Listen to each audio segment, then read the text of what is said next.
Favourite serials இனி டிவிக்கு முன்பே சன் நெக்ஸ்ட் ஆப்ல ஜாலியா எல்லாருக்கும் முன்னாடியே பாருங்க.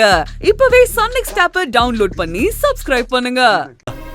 மாமா ப்ளீஸ், வெளியில பேசுற வார்த்தையை வச்சு எந்த முடிவுக்கும் வந்துடாதீங்க.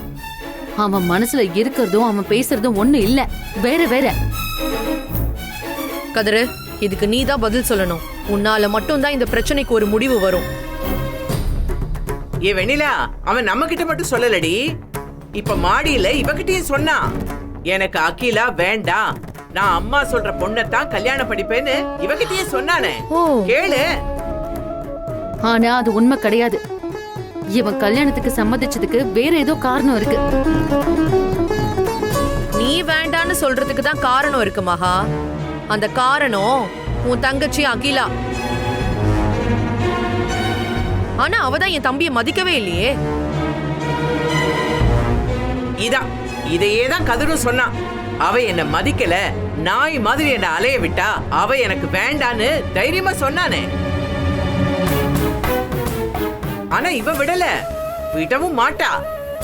ஏன்னா இவளை விட பணக்காரியா, இவளை விட படிச்சவளா ஒருத்தி இந்த வீட்டுக்கு வர்றது இவளுக்கு இஷ்டம் இல்ல. அதான் என்னை யாரோடையும் நான் கம்பேர் பண்ணி பாக்குறது இல்ல அத்தை. அவ இடத்துல அவ, ஏன் இடத்துல நான்.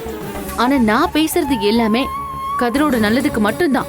போதும்மா போதும், நீ நல்லது நினைச்ச வரைக்கும் போதும். உனக்கும் உன் புருஷனுக்கும் எது நல்லதோ அதை மட்டும் நீ பார்த்தா போதும்.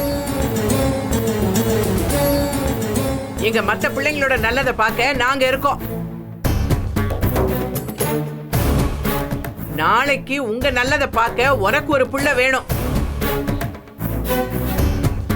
அதுக்கு என்ன வழின்னு முதல்ல பாருங்க.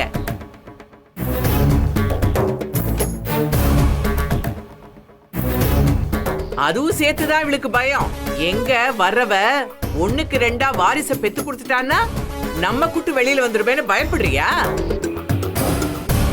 அத்தை, ஏய், உன் தங்கச்சியை இந்த வீட்டுக்கு மருமகளா கொண்டு வர மாட்டேன்னு என்கிட்ட சொல்லிட்டு இப்ப கதிர் மனச மாத்தி இந்த கல்யாணத்தை நிறுத்த பாக்குறியே.